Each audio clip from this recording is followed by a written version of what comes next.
Grand chantier du programme de la Renaissance, estimé à plus de 21 milliards de francs CFA, les travaux de construction de l'immeuble à usage de bureau au profit du ministère des Finances sont à un taux d'exécution de 80%. C'est donc un immeuble à 16 étages dont la fin des travaux est prévue en juillet prochain. Nous vous proposons le premier volet de ce reportage signé Issouf Kodo.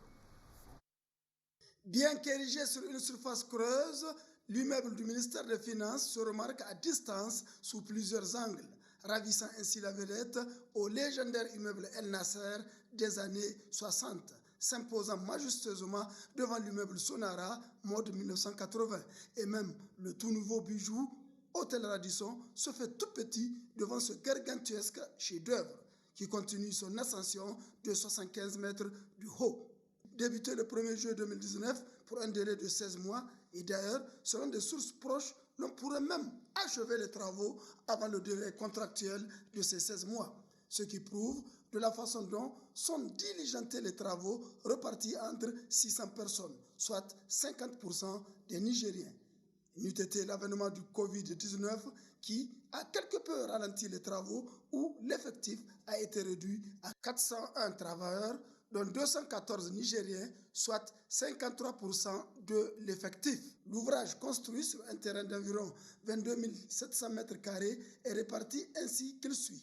Un bloc composé d'un immeuble, d'un sous-sol et 16 étages, des locaux techniques, des parkings au sous-sol et extérieurs non couverts d'environ 120 véhicules. Le taux d'exécution a, à ce jour, atteint 80%.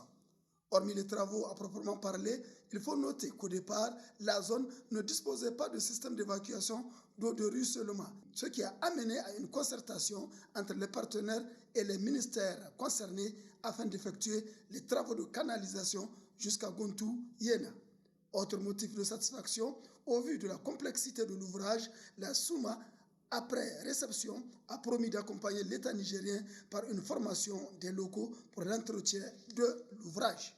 Pour une question d'ordre sécuritaire, l'accès aux locaux est strictement interdit car c'est la phase d'installation des ascenseurs, sans compter les poses de moquettes, la peinture, le carrelage, les groupes électrogènes, le système d'aération qui sont quasiment terminés. C'est en tout cas un véritable chef-d'œuvre sorti de la terre, fruit d'une promesse parmi tant d'autres. Et toutes ont apparu à grand jour.